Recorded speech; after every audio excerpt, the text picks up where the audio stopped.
Assalamualaikum warahmatullahi wabarakatuh. Saya Paratustin Kusuma Dewi dengan NPM 18.112.11046 dengan dosen pengampu Bu Resma Bintani Gustaliza, SHMH. Baiklah, saya akan menjelaskan instrumen pencegahan pencemaran dan kerusakan lingkungan hidup. Instrumen pencegahan pencemaran dan kerusakan lingkungan hidup terdiri dari KLHS, tata ruang, baku mutu lingkungan hidup, kriteria baku kerusakan lingkungan hidup, AMDAL, UKL UPL, perizinan, instrumen ekonomi lingkungan hidup, peraturan perundang-undang berbasis lingkungan hidup, anggaran berbasis lingkungan hidup, analisis risiko lingkungan hidup, audit lingkungan hidup, dan instrumen lain sesuai dengan kebutuhan dan atau perkembangan ilmu pengetahuan pasal 14 UU PPLH. Baiklah, saya akan menjelaskan kajian lingkungan hidup strategis atau yang disebut dengan KLHS.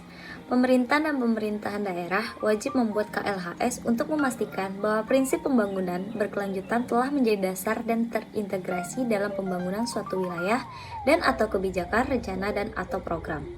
Hasil KLHS sebagaimana dimaksud dalam pasal 15 ayat 3 menjadi dasar bagi kebijakan, rencana, dan atau program pembangunan dalam suatu wilayah.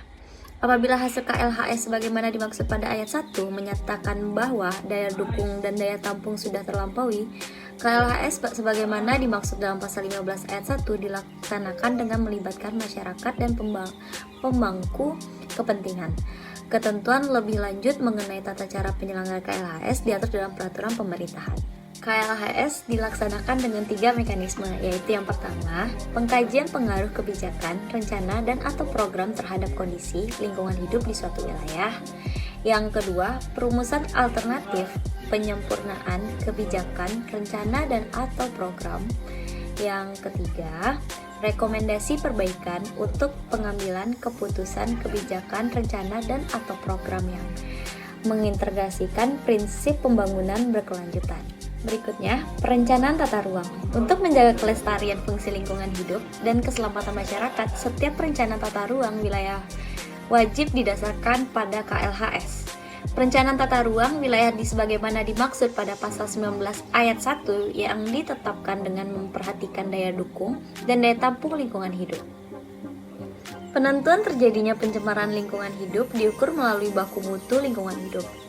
Baku mutu lingkungan hidup meliputi yaitu yang pertama, baku mutu air, yang kedua baku mutu air limbah, yang ketiga baku mutu air laut, yang keempat baku mutu udara ambien, yang kelima baku mutu gangguan, yang keenam baku mutu lain sesuai dengan perkembangan ilmu pengetahuan dan teknologi. Selanjutnya, kriteria baku kerusakan lingkungan hidup.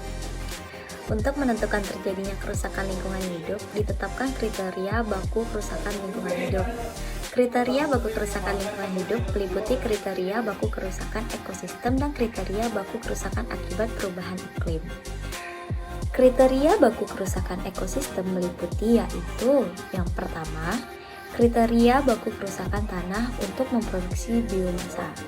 Yang kedua, kriteria baku kerusakan terumbu karang. Yang ketiga, kriteria baku kerusakan lingkungan hidup yang berkaitan dengan kebakaran hutan dan atau lahan. Yang keempat, kriteria baku kerusakan mangrove.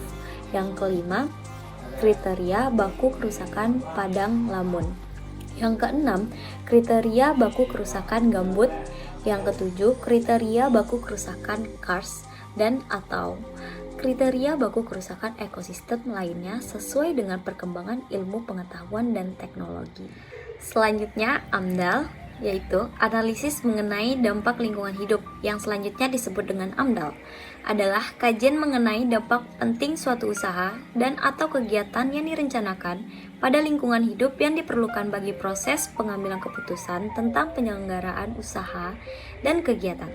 Setiap usaha dan kegiatan yang berdampak penting terhadap lingkungan hidup wajib memiliki AMDAL.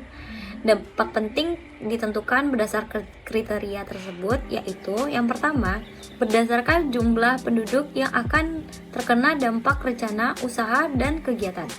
Yang kedua, luas wilayah penyebaran dampak. Yang ketiga, intensitas dan lamanya dampak berlangsung.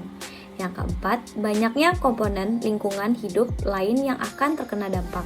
Yang kelima, sifat kumulatif dampak.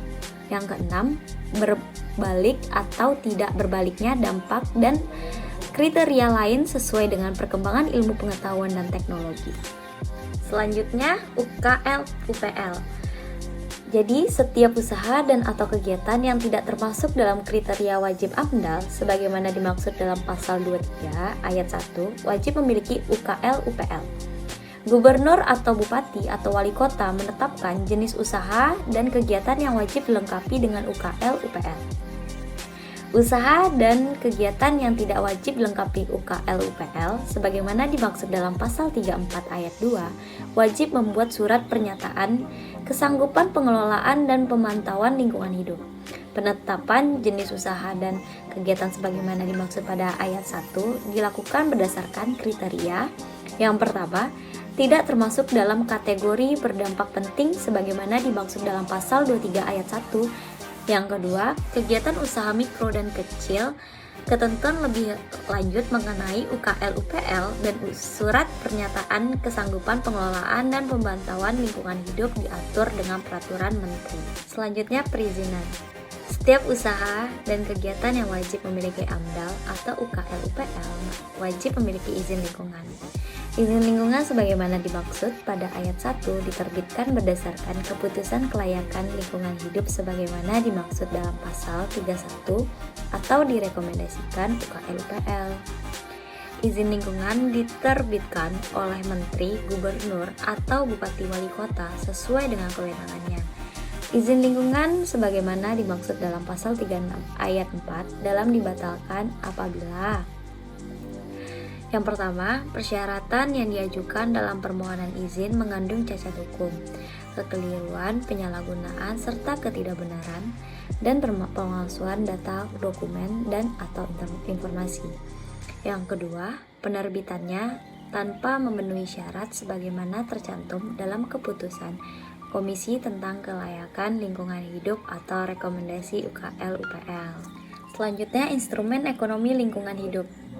Penggunaan instrumen ekonomi selayaknya dapat segera diterapkan karena dari satu sisi instrumen tersebut dapat mempengaruhi estimasi harga tetapi juga akan memberikan suatu keputusan perilaku bisnis atau usaha yang lebih mengutamakan konservasi sumber daya dan pemulihan lingkungan hidup. Pemanfaatan instrumen ekonomi tersebut dapat dilakukan dengan cara, yaitu yang pertama melakukan deposit refund, yaitu membeli sisa produk seperti bahan-bahan anorganik atau plastik dari konsumen untuk didaur ulang kembali. Yang kedua, mewajibkan suatu kegiatan usaha untuk menyerahkan dana kinerja lingkungan sebagai penjamin bahwa pelaku kegiatan atau usaha akan melaksanakan reklamasi atau konservasi lingkungan hidup akibat dari kegiatan atau usaha yang mereka lakukan, baik secara langsung maupun tidak langsung. Selanjutnya, peraturan perundang-undangan berbasis lingkungan hidup, yaitu dalam pasal 44 setiap peraturan perundang-undangan pada tingkat nasional dan daerah wajib memperhatikan perlindungan fungsi lingkungan hidup dan prinsip perlindungan dan pengelolaan lingkungan hidup sesuai dengan ketentuan yang diatur dalam undang-undang ini. Fungsi lingkungan hidup sendiri adalah yang pertama sebagai tempat untuk bertahan hidup, yang kedua sebagai tempat untuk bersosialisasi, yang ketiga sebagai tempat untuk mencari kekayaan, yang keempat tempat untuk mendapatkan hiburan, yang kelima sebagai sarana edukasi, dan yang enam sebagai sumber kebudayaan. Selanjutnya, berbasis lingkungan hidup. Dalam pasal 45 dan 46 Undang-Undang PPLH, pemerintah dan Dewan Perwakilan Rakyat Republik Indonesia serta pemerintahan daerah dan Dewan Perwakilan Rakyat daerah wajib mengalokasikan anggaran yang memadai untuk membiayai, yaitu yang pertama, kegiatan perlindungan dan pengelolaan lingkungan hidup, yang kedua, program pembangunan yang berwawasan lingkungan hidup, yang ketiga, pemerintahan wajib mengalokasikan anggaran dana alokasi khusus lingkungan hidup yang memadai untuk diberikan kepada daerah yang memiliki kinerja perlindungan dan pengelolaan lingkungan hidup yang baik. Selanjutnya ada analisis risiko lingkungan hidup. Setiap usaha dan kegiatan yang berpotensi menimbulkan dampak penting terhadap lingkungan hidup, ancaman terhadap ekosistem dan kehidupan, dan kesehatan dan keselamatan manusia wajib melakukan analisis risiko lingkungan hidup. Analisis risiko lingkungan hidup sebagaimana dimaksud pada ayat 1 meliputi yang pertama, pengkajian risiko, yang kedua pengelolaan risiko, yang ketiga komunikasi risiko. Ketentuan lebih lanjut mengenai analisis risiko lingkungan hidup diatur dalam peraturan pemerintahan. Selanjutnya ada audit lingkungan hidup. Pemerintahan mendorong penanggung-jawaban usaha dan kegiatan untuk melakukan audit lingkungan hidup dalam rangka meningkatkan kinerja lingkungan hidup. Apabila penanggung-jawaban usaha dan kegiatan tidak melaksanakan kewajiban, sebagaimana dimaksud dalam pasal 49 ayat 1, Menteri dapat melaksanakan atau menugasi pihak ketiga yang independen untuk melaksanakan audit lingkungan hidup atas beban biaya penanggung-jawaban usaha dan kegiatan yang bersangkutan. Menteri mengumumkan hasil audit lingkungan hidup sebagaimana dimaksud dalam pasal 48 dan pasal 49 dilaksanakan oleh auditor lingkungan hidup. Auditor lingkungan hidup sebagaimana dimaksud pada ayat 1 wajib memiliki sertifikat kompetensi auditor lingkungan hidup. Lingkungan hidup sebagaimana dimaksud pada ayat 2 meliputi kemampuan, yaitu yang pertama, memahami prinsip metodologi dan tata laksana audit lingkungan hidup. Yang kedua, melakukan audit lingkungan hidup yang meliputi tahapan perencanaan, pelaksanaan, pengambilan kesimpulan, dan pelaporan. Selanjutnya, instrumen lain sesuai dengan kebutuhan dan perkembangan ilmu pengetahuan. Instrumen lain sebagai dasar hukum pembangunan berkelanjutan berwawasan lingkungan, juga sebagai jawaban dari pertanyaan mengenai 5 undang-undang lain memiliki visi dan misi lingkungan selain UU-PA, yaitu yang pertama, Undang-Undang Dasar 1945 Amandemen keempat tahun 2002 pasal 33 ayat 3. Yang kedua, Undang-Undang Nomor 25 Tahun 2004 tentang Perencanaan Pembangunan Nasional. Yang ketiga, Undang-Undang Nomor 32 Tahun 2009 tentang Perlindungan dan Pengelolaan Lingkungan Hidup.